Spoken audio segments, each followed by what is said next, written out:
Elena Vasquez was born in a village so small that most maps did not even bother to include her. Family lived in a house made of concrete blocks and corrugated metal sheets that rattled whenever the wind picked up speed. Her father worked in the fields from sunrise until his body gave out each evening, and her mother took in laundry from wealthier families in the nearest town. They were not poor in the way that made for dramatic stories. They were poor in the quiet way that simply meant there was never quite enough. Never enough food to feel full. Never enough money to fix the leak in the roof. Never enough time to dream about anything beyond survival. Elena was the youngest of 4 children, and by the time she came along, her parents had already accepted that none of their kids would escape this life. Her older brothers dropped out of school to help in the fields. Her sister got married at 17 to a man who promised her a better house in a bigger town. Nobody expected anything different from Elena, but Elena had a secret. When she was 7 years old, her grandmother, Rosa, took her to the old church at the edge of the village. The church had been closed for years after the priest moved away, and nobody came to replace him. The building was falling apart with cracked walls and broken windows and birds nesting in the rafters. But in the corner, covered with a dusty sheet, sat an upright piano. Grandmother Rosa had convinced the town council to let her take it before they demolished the church. She had no room for it in her tiny home, but she cleaned it and tuned it as best she could, and she kept it there in the abandoned church like a treasure waiting to be discovered. That first day, Rosa lifted Elena onto the cracked wooden bench and showed her where to place her fingers. She played a simple melody that her own mother had taught her decades ago. Elena watched with wide eyes. Something inside her woke up in that moment. Something that had been sleeping her whole life suddenly opened its eyes and recognized exactly where it belonged. From that day forward, Elena walked to the old church every single morning before school. She walked there again after school. Sometimes she snuck out at night when everyone was asleep, just to sit in the darkness with her fingers on the keys. Grandmother Rosa knew only a handful of songs, but she taught Elena every single one. When Elena mastered those, she started making up her own melodies. She had no idea what she was doing. She did not know the names of notes or chords or scales. She simply listened to what sounded right and followed it. By the time she was 10 years old, Elena could play things that made her grandmother cry. Rosa would sit in the dusty pew with tears running down her wrinkled cheeks, saying that God had given Elena a gift, but gifts mean nothing without opportunity, and opportunity was something their village did not offer. When Elena turned 13, her grandmother passed away. The loss broke something inside her. Rosa had been the only person who believed Elena was special, the only person who looked at her and saw something beyond another poor girl, destined to marry young and work hard and die tired after the funeral. Elena did not touch the piano for 3 months. She could not bear to sit on that bench without Rosa beside her, but one night she woke up from a dream where her grandmother was playing that first simple melody. Elena walked to the church in the darkness. She sat down and placed her fingers on the familiar keys, and she played.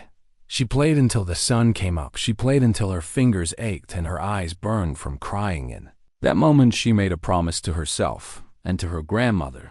She would not let this gift disappear.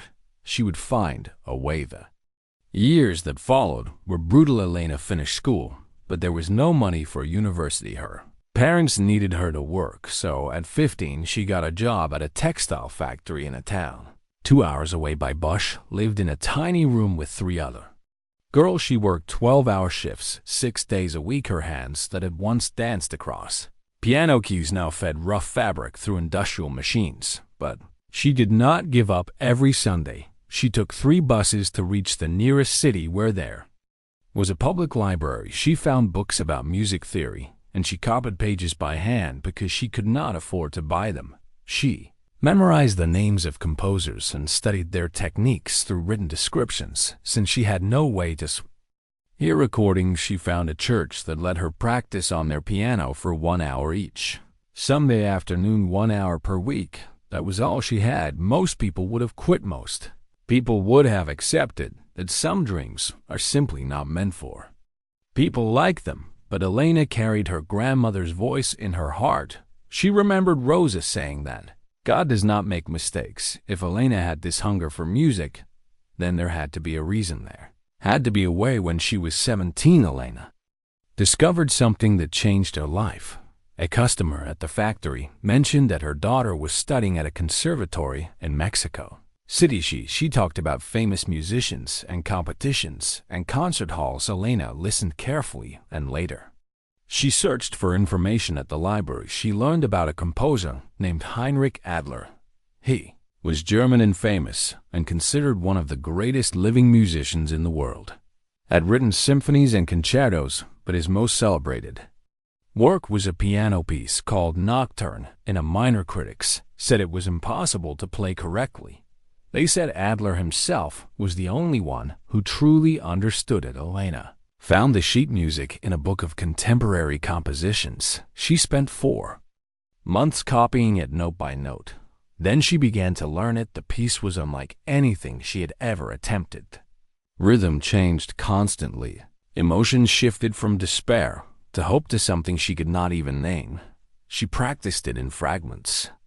During her weekly hour at the church, she practiced it in her mind. During her shifts at the factory, she heard it in her dreams too. Years passed. Elena turned 19, and then she heard news that made her heart stop. Heinrich Adler was coming to Mexico City. He was hosting a masterclass at the Palacio de Bellas Artes for 1 week. The greatest pianist alive would teach young musicians from around the world. The registration fee was more money than Elena earned in 6 months. She sat on her tiny bed and counted every peso she had saved over 3 years. It was exactly enough.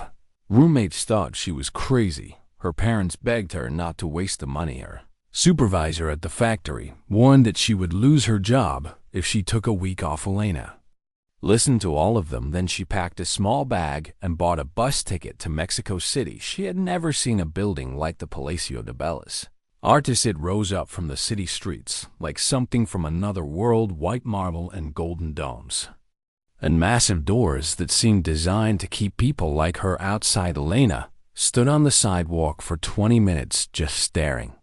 She was wearing a dress she had bought secondhand. Her shoes were old and worn at the heels. Her hair was pulled back, simply because she did not know how to style it any other way. When she finally walked inside, she felt every eye turned toward her. The other participants were easy to spot. They wore expensive clothes and carried themselves with the confidence of people who had never doubted their place in the world. They chatted easily about their conservatories in Paris and Vienna and New York.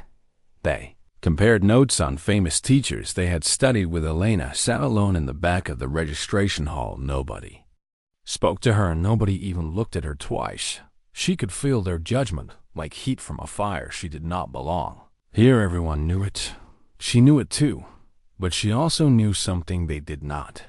She knew that her grandmother had not been wrong. She knew that 3 years of savings and 12-hour factory shifts and 1 hour per week of practice had led her to this exact moment. She knew that somewhere inside her chest lived a music that deserved to be heard.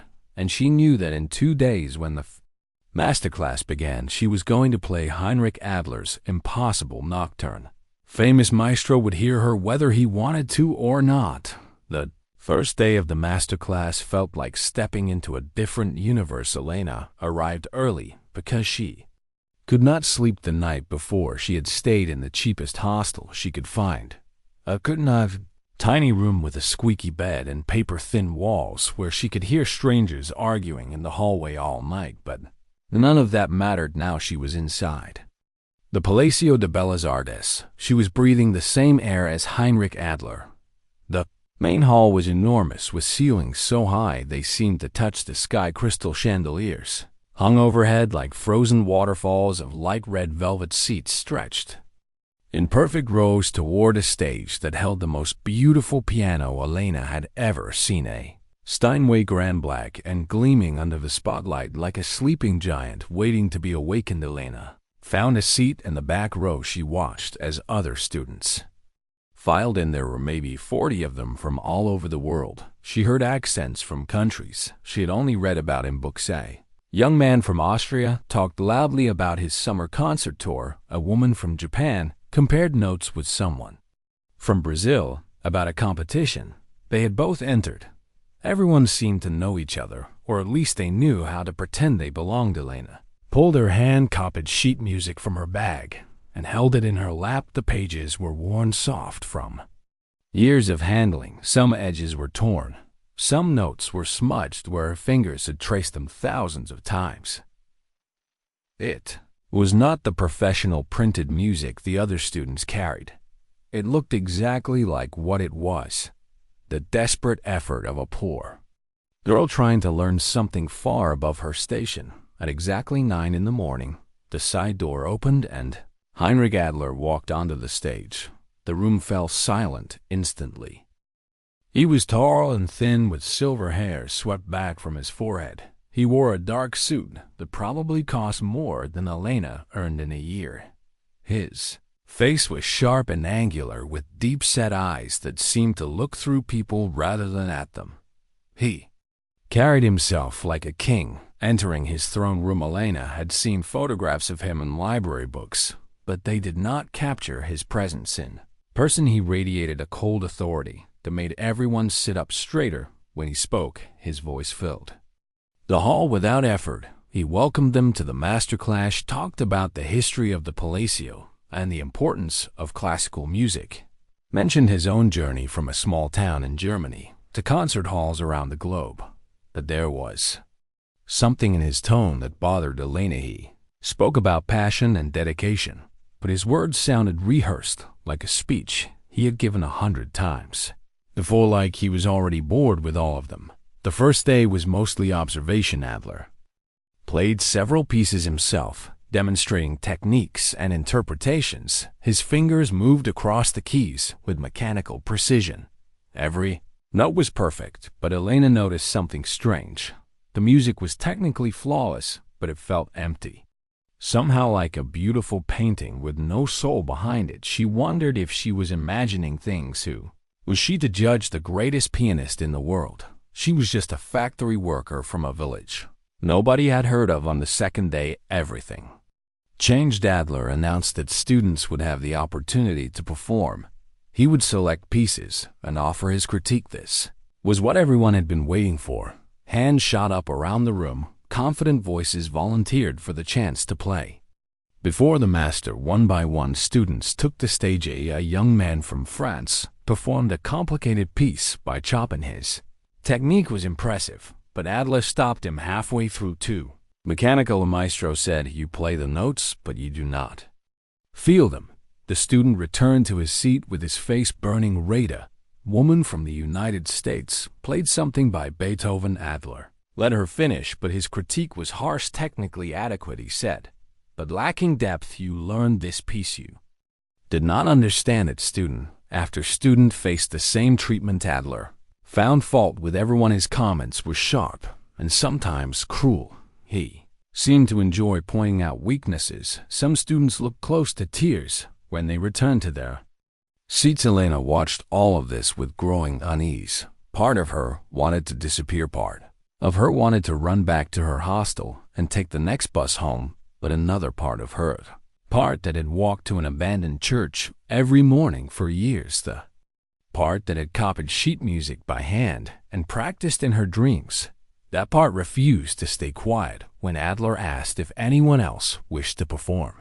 Elena raised her hand. It took every ounce of courage she possessed. Her arm trembled as she held it up. At first, nobody noticed her in the back robe, but then the student beside her shifted, and suddenly there was a clear line of sight between Elena and the stage. Adler looked at her. His eyes traveled from her worn shoes to her second-hand dress to the tattered pages in her lap. A small smile appeared on his face. It was not a kind smile. It was the smile of someone who has just spotted something amusing. "And what will you play for us?" he asked. His voice carried a hint of mockery that made Elena's Stomach clench, she stood up. Her legs felt weak, but she forced them to carry her forward. As she walked down the aisle, she could feel everyone staring. She heard whispers behind her. Someone laughed softly. When she reached the stage, Adler looked down at her from his full height. Well, he said again, "What piece have you prepared?" Elena swallowed hard. She met his eyes even though every instinct told her to look away. "Your composition," she said, "Nocturne in a minor." The silence that followed was absolute then. Adler laughed. It was a genuine laugh, the kind you make when someone tells an unexpected joke. "My nocturne," he said, turned to address the other students, as if sharing something funny with old friends. "This young woman wants to play my nocturne." Several students laughed along with him. Lena felt heat rising to her cheeks, but she did not move. She did not look away. Adler turned back to her. His amusement faded slightly when he saw that she was serious too. "You understand what you are asking," he said. "That piece is considered one of the most difficult works in the contemporary piano repertoire. Professional musicians with decades of training have struggled to perform it adequately." Paused and looked her up and down again. "Where did you study?" Elena lifted her chin. "Taught myself." The laughter from the audience was louder this time. Adler raised his eyebrows. "Self-taught," he repeated. "And you believe you can play a piece that has defeated conservatory graduates?" "I do not believe," she said quietly. "I know something." Flickered in Adler's eyes, irritation perhaps, or maybe just deeper amusement at her stubbornness. He gestured toward the Steinway Grand. "By all means," he said.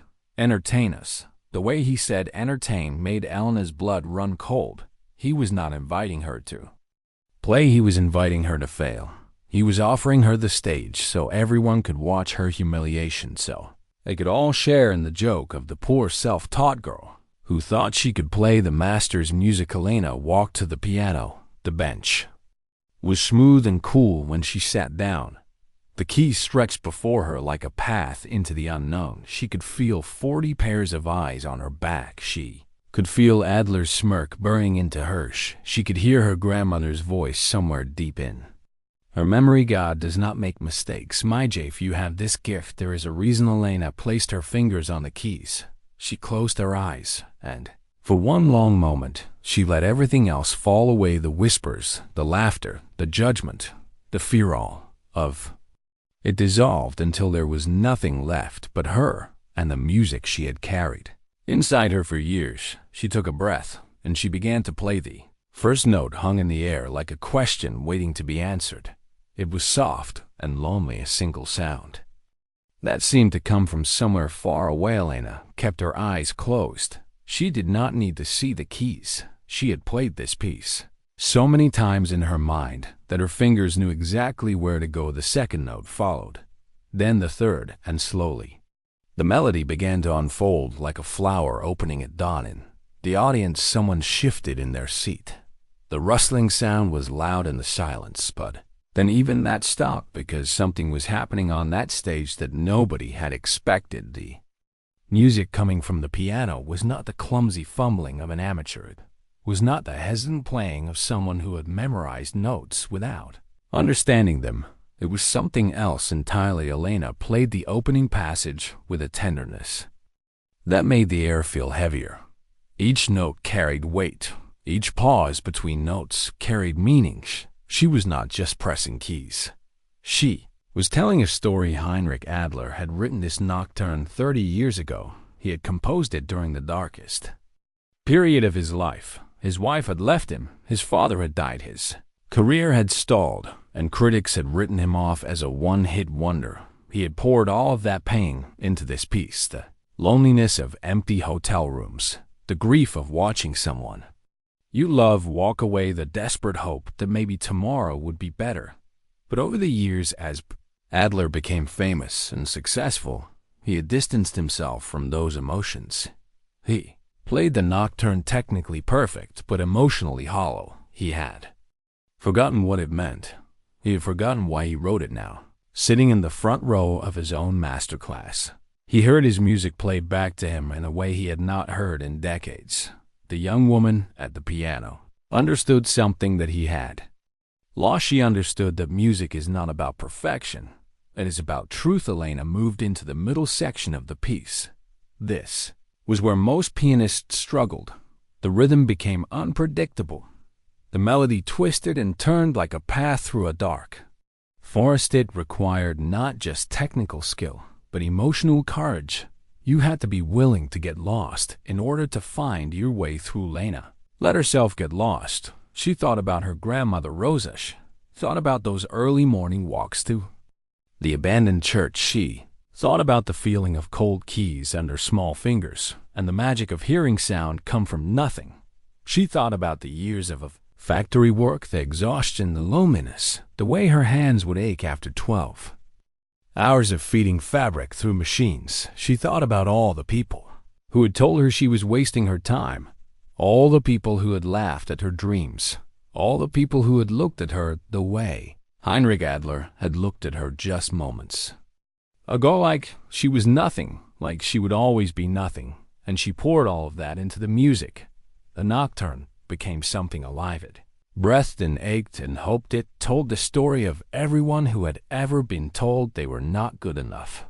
Everyone who had ever dared to want something more than the life they were born into. In the audience, a woman from Brazil felt tears forming in her eyes. She did not know why. She had heard this piece performed by some of the best pianists in the world, but she had never felt it like this. Beside her, a young man from Austria sat completely still. He had been one of the people who laughed when Elena announced what she would play now. He could not remember why he had laughed. His chest felt tight with an emotion he could not name. Even the students who had dismissed Elena as a joke were leaning forward in their seats. The mockery had drained from their faces. Something had replaced it. Something like wonder. Heinrich Adler had not moved since Elena started playing. Stood at the edge of the stage with his arms crossed. His face had gone through several changes. First, there was surprise, then confusion, then something that looked almost like pain. He was hearing his own music, as if for the first time he was remembering things he had spent 30 years trying to forget. The apartment in Berlin, where he had composed this piece.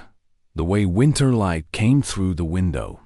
The empty chair where his wife used to sit. The phone call telling him his father was gone. The way he had sat at the piano and let everything pour out of him.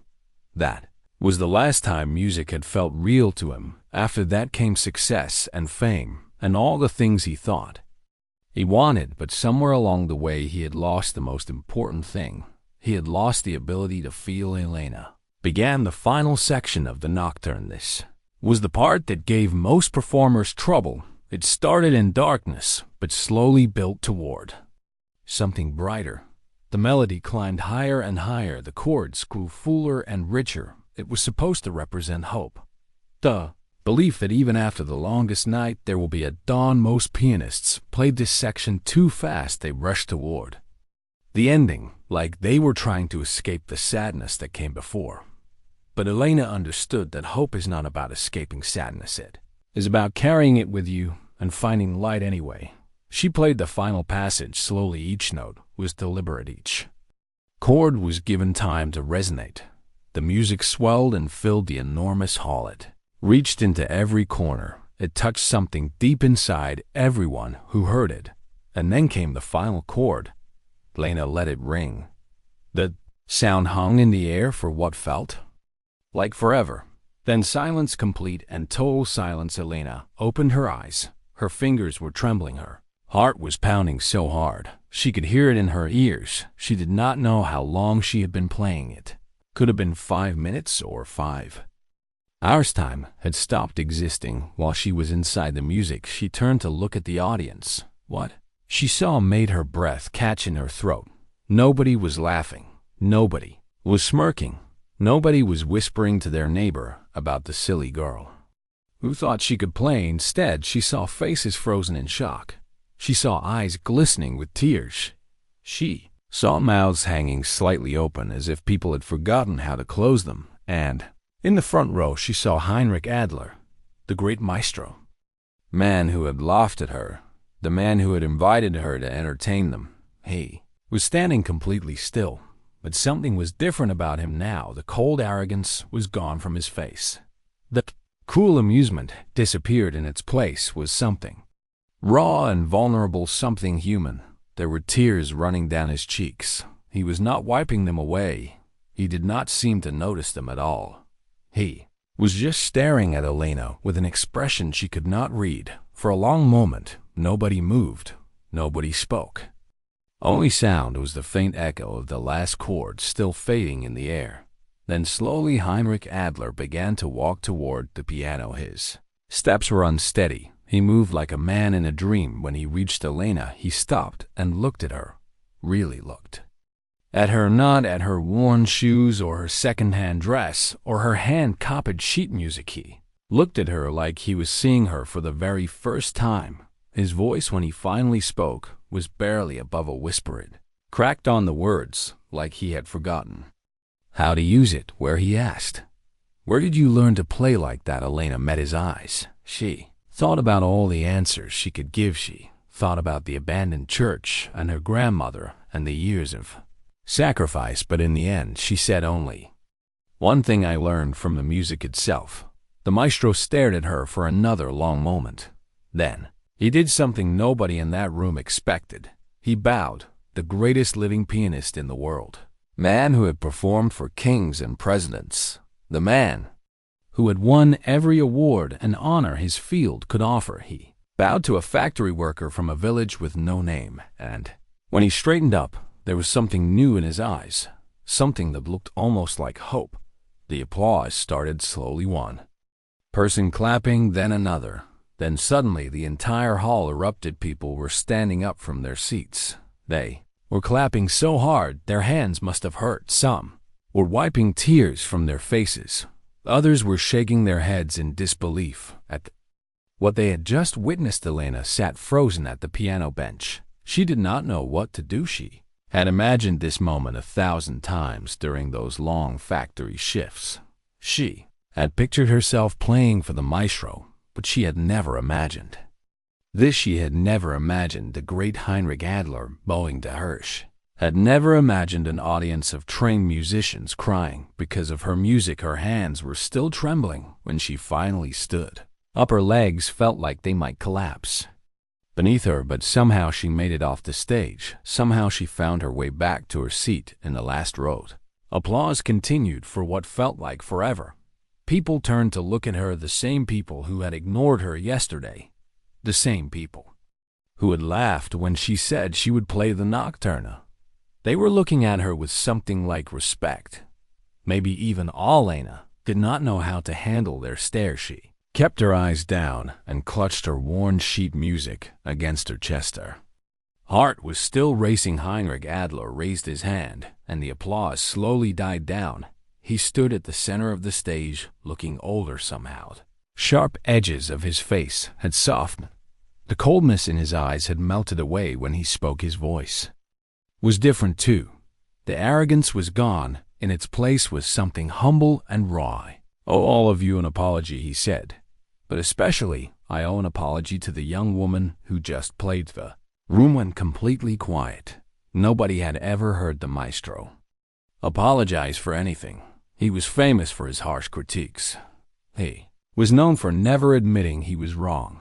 But here he was standing before them, with tears still visible on his cheeks. I laughed at her. He continued, "When she told me she wanted to play my composition, I laughed. I looked at her clothes and her background, and I decided she was not worthy. I decided she could not possibly understand music the way I understood." I paused and took a deep breath. I was wrong. Those 3 words hung in the air. Elena looked up from her seat. She saw the maestro looking directly at her. Was no mockery in his gaze, now only sincerity. "I have been teaching master classes for 25 years, he said. "I have worked with students from the finest conservatories in the world. I have heard thousands of performances of my own compositions, but I have never—" He stopped, and his voice cracked slightly. "I have never heard anyone play my nocturne the way she just played it." She understood something about that piece that I had forgotten. She reminded me why I wrote it in the first place. Elena felt tears building behind her eyes. She blinked hard, trying to hold them back. The maestro stepped down from the stage. He walked up the aisle toward her seat. People turned to watch him pass. When he reached Elena, he stopped and knelt down beside her. It was such an unexpected gesture that several people gasped. Here was one of the most celebrated musicians alive kneeling before a factory worker in a second-hand dress. "What is your name?" he asked gently. "Elena Vasquez." She whispered Elena. He repeated like he was memorizing it. "Tell me about yourself. Tell me how you learned to play like that." Elena did not know where to start.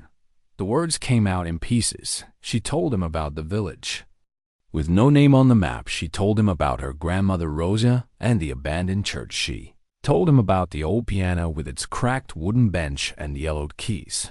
She told him about copying sheet music by hand because she could not afford to buy it. She told him about the factory job and the 12-hour shifts. She told him about practicing 1 hour per week at a church in the city. She told him about the 3 years of savings it took to afford this masterclass. By the time she finished, the maestro's eyes were wet again. Other students had gathered closer to listen. They heard about a life so different from their own that it might as well have been from another planet. Most of them had grown up with private lessons and expensive instruments. Most of them had parents who supported their dreams with money and connections.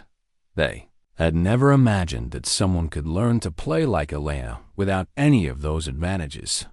Heinrich Adler stood up slowly. He turned to face the room. "This," he said, gesturing toward Elena.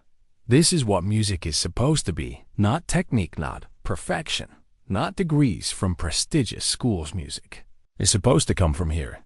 He placed his hand over his heart. "It is supposed to mean something. It is supposed to cost something." This young woman gave everything she had for the chance to play, and she played with more truth and feeling than anyone I've heard in decades. He walked back toward the stage, but stopped halfway. "I want to make an announcement," he said. "The Adler Academy in Vienna offers one full scholarship each year.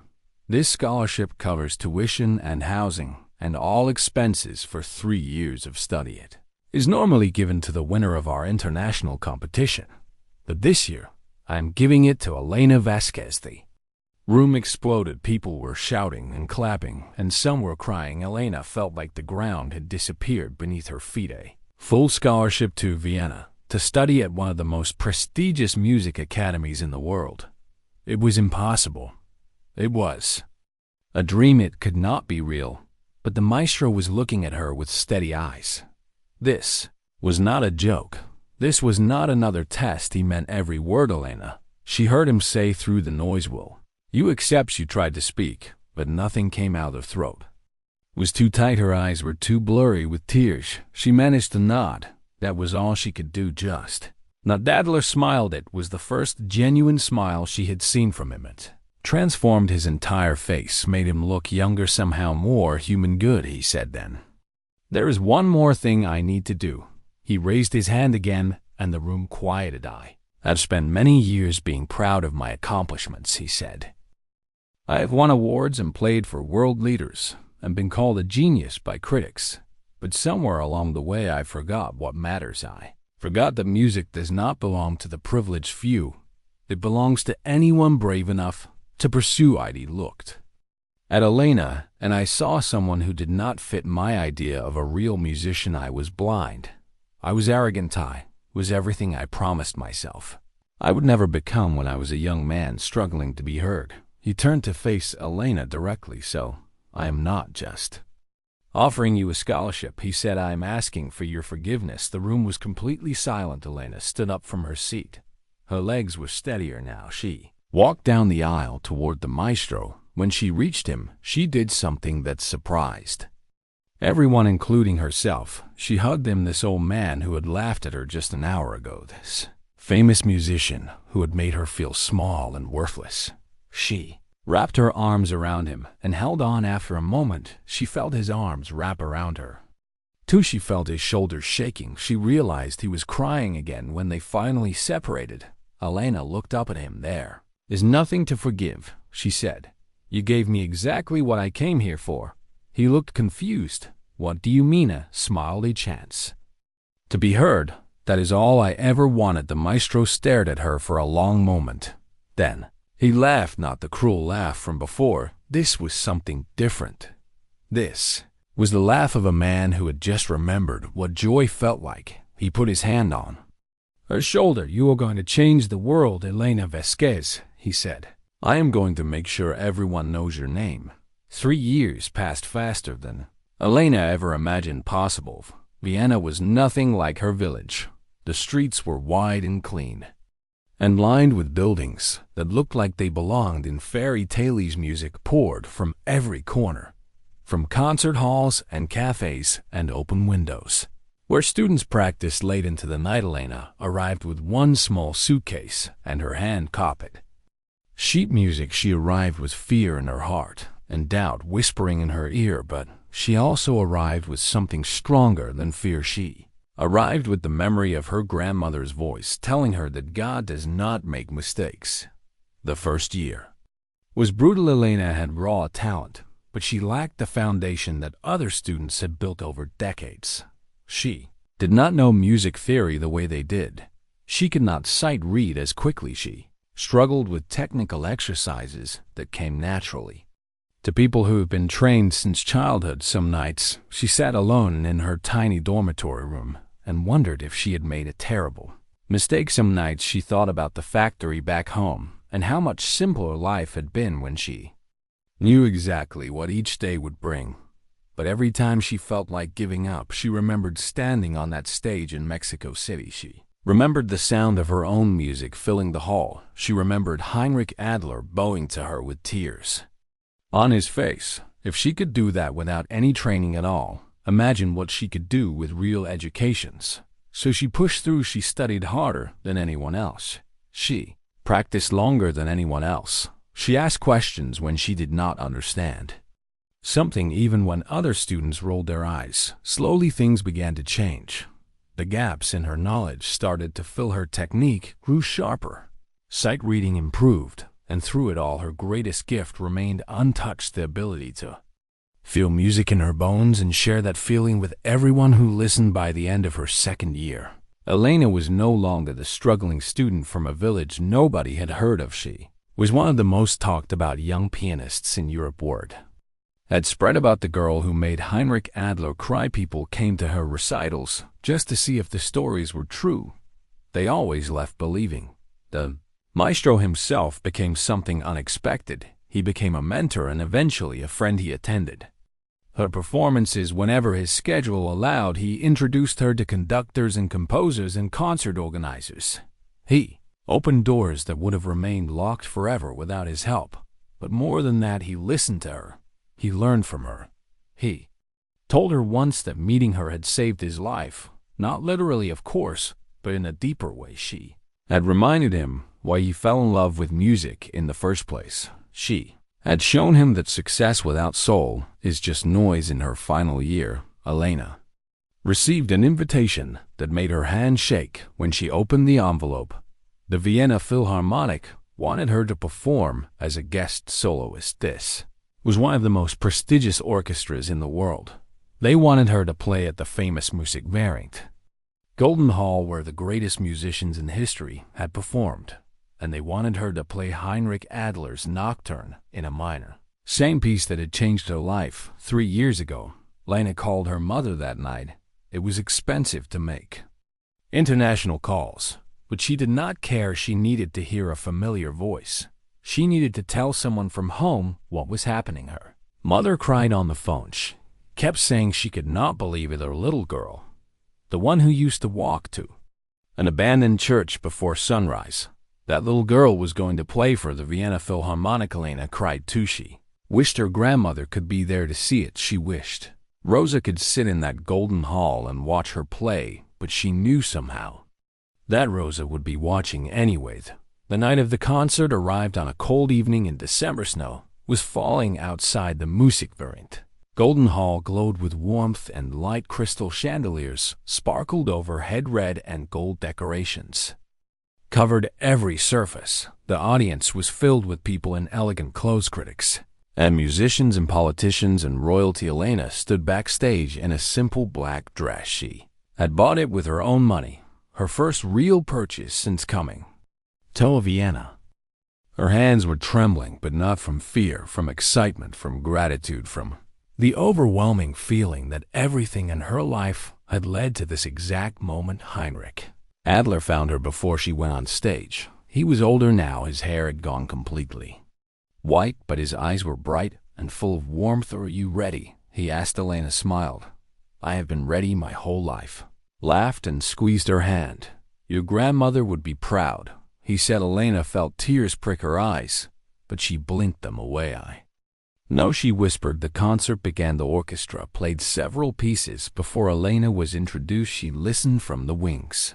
The music was beautiful, but she barely heard it. Her mind was somewhere else. She was thinking about the factory, about the church with birds in the rafters, about her father coming home exhausted from the fields, about her mother hanging laundry in the sun, about all the people who had told her she was dreaming too big, about all the moments when she almost gave up. Then she heard her name. The applause was thunderous as she walked onto the stage. The golden hall stretched before her like something from a dream. Thousands of faces looked up at her. She saw critics with notebooks ready.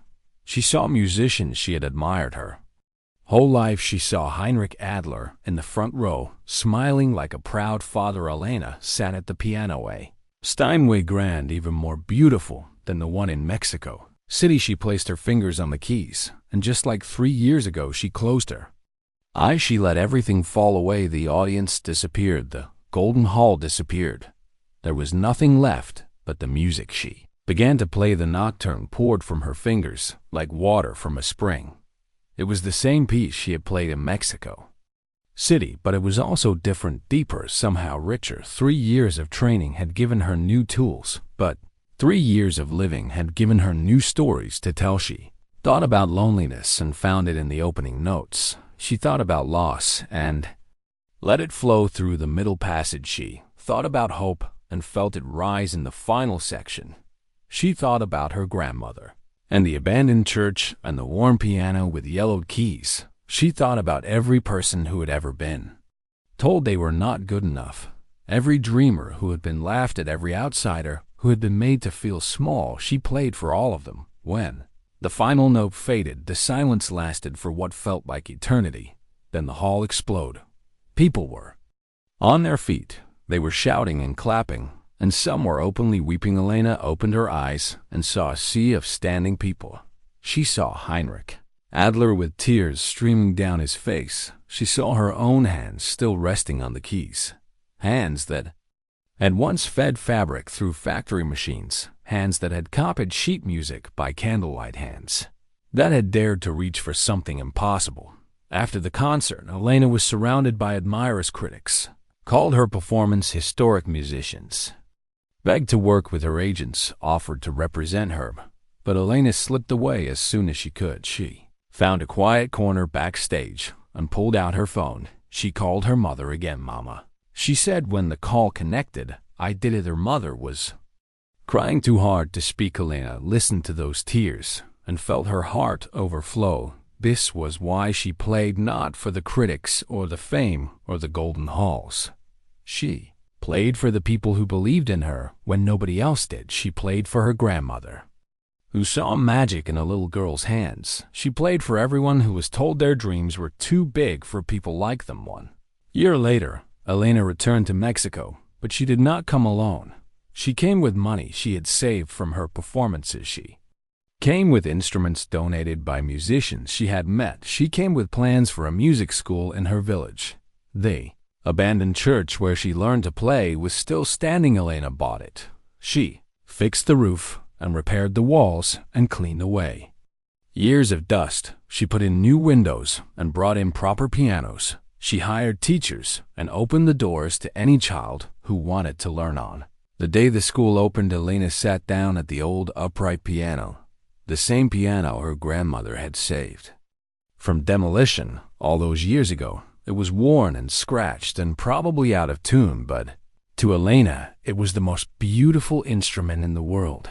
She played a simple melody, the same one Rosa had taught her when she was 7 years old, and somewhere in the audience, a little girl with wide eyes felt something wake up inside her, something that had been sleeping her whole life, something that suddenly recognized exactly where it belonged. Elena looked at that little girl and smiled because she knew that dreams do not die. They just wait for someone brave enough to believe in them. And sometimes the people who laugh at us become the ones who lift us up. And sometimes a girl from a village with no name can change the world one note at a time.